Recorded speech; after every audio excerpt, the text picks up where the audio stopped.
ಒಂದು ಸುಂದರವಾದ ಹಳ್ಳಿ. ಆ ಹಳ್ಳಿಯಲ್ಲಿ ನಯವಂತ, ಕೋಮಲೆ, ಗಣೇಶ, ಕುಮಾರ ಎಂದು ಒಂದು ಸಂಸಾರವಿತ್ತು.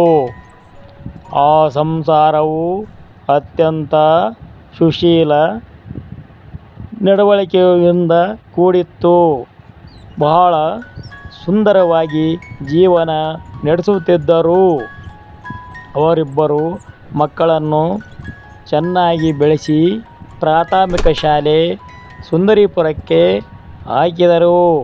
ಇಬ್ಬರು ಮಕ್ಕಳು ಚೆನ್ನಾಗಿ ಓದುತ್ತಾ ಮಕ್ಕಳು ಶಾಲೆಯಲ್ಲಿ ಪ್ರಥಮ ಶ್ರೇಣಿಯಲ್ಲಿ ಪಾಸಾದರು. ಶಾಲೆಯ ತಂದೆ ತಾಯಿಗಳ ದಿನಾಚರಣೆಯಂದು ಮಕ್ಕಳನ್ನು ಶಾಲೆಗೆ ಕರೆದುಕೊಂಡು ಬರುತ್ತಿದ್ದರು. ತಂದೆ ತಾಯಿಗಳನ್ನು ಮಕ್ಕಳು ಕರೆದುಕೊಂಡು ಬರುತ್ತಿದ್ದರು. ಶಾಲೆಯ ಶಿಕ್ಷಕರು ಮಕ್ಕಳನ್ನು ತುಂಬ ಪ್ರೀತಿಯಿಂದ ನೋಡಿಕೊಳ್ಳುತ್ತಿದ್ದರು. ಎಲ್ಲ ವಿಷಯಗಳನ್ನು ಚೆನ್ನಾಗಿ ಅಭ್ಯಾಸ ಮಾಡಿಸುತ್ತಿದ್ದರು. ಶಾಲೆಯಲ್ಲಿ ನಿತ್ಯವೂ ಪ್ರಾರ್ಥನೆ, ವ್ಯಾಯಾಮ ನಿತ್ಯವೂ ನಡೆಯುತ್ತಿತ್ತು. ಆಟ ಪಾಠಗಳು ಎಂದಿನಂತೆ ಇದ್ದವು. ಕಬಡ್ಡಿ, ಖೋ ಖೋ, ಕ್ರಿಕೆಟ್ ಇಂಥವೆಲ್ಲ ಸಾಮಾನ್ಯವಾಗಿ ಇದ್ದವು.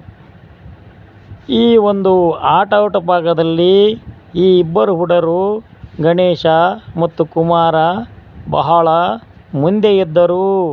ಗಣೇಶನು ಕಬಡ್ಡಿಯಲ್ಲಿ ಮುಂದೆ ಇದ್ದರೆ ಕುಮಾರನು ಖೋ ಖೋದಲ್ಲಿ ಮುಂದೆ ಇದ್ದನು.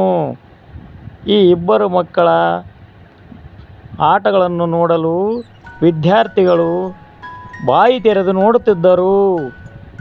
ಗಾಬರಿಯಾಗಿಬಿಟ್ಟಿದ್ದರು. ಇವರು ಆಟವನ್ನು ಆಡಲು ಬಂದಾಗ ಎಷ್ಟು ಸುಂದರವಾಗಿ, ಎಷ್ಟು ಚಾಣಾಕ್ಷತೆಯಿಂದ ಆಡುತ್ತಿದ್ದಾರಲ್ಲ ಈ ಮಕ್ಕಳು ಎಂದು ಹೊಗಳುತ್ತಿದ್ದರು.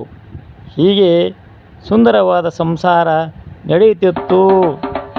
10 ವರ್ಷಗಳ ನಂತರ ಮಕ್ಕಳು ಬೆಳೆದು ದೊಡ್ಡವರಾದರು. ದೊಡ್ಡವರಾದ ನಂತರ ಪ್ರೌಢಶಾಲೆಗೆ ಸೇರಿಸಬೇಕಾಯಿತು. ತಂದೆ ತಾಯಿಗಳು ಮಕ್ಕಳನ್ನು ಕರೆದುಕೊಂಡು ಹೋಗಿ ಬಂಕಾಪುರ ಎಂಬ ಪ್ರೌಢಶಾಲೆಗೆ ಸೇರಿಸಿದರು. ದಿನನಿತ್ಯ ಮಕ್ಕಳು ಗಾಡಿಯಲ್ಲಿ ಶಾಲೆಗೆ ಹೋಗುತ್ತಿದ್ದರು. ಗಾಡಿಯನ್ನು ತಾವೇ ತೆಗೆದುಕೊಂಡು ಹೋಗುತ್ತಿದ್ದರು.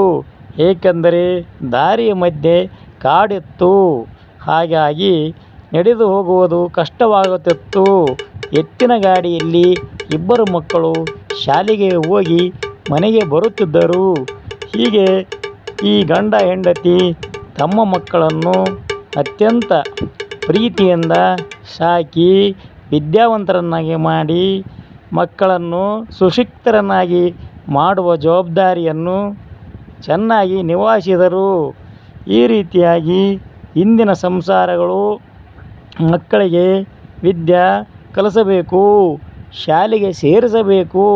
ಚೆನ್ನಾಗಿ ಓದಿ ಮಕ್ಕಳು ವಿದ್ಯಾವಂತರಾಗಿ ಆಟೋಟಗಳನ್ನು ಕಲಿತು, ಶಿಕ್ಷಣವನ್ನು ಕಲಿತು, ವಿನಯವನ್ನು ಕಲಿತು ಮುಂದೆ ನಾಡಿನ ಸಮಾಜದ ಒಳ್ಳೆಯ ನಾಗರಿಕರಾಗಿ ಬೆಳೆಯಲು ಅನುಕೂಲ ಆಗುತ್ತದೆ. ಎಲ್ಲ ಮಕ್ಕಳು ಇಂದಿನ ಮಕ್ಕಳೇ ನಾಳೆಯ ಪ್ರಜೆಗಳು. ಆದ್ದರಿಂದ ಎಲ್ಲ ಮಕ್ಕಳು ಸುಶಿಕ್ಷಿತರಾಗಬೇಕು, ಎಲ್ಲ ಮಕ್ಕಳು ವಿದ್ಯಾವಂತರಾಗಬೇಕು. ಈ ಸಂದೇಶವು ಈ ಒಂದು ಚಿತ್ರದಿಂದ ವಿವರಿಸಲ್ಪಟ್ಟಿದೆ.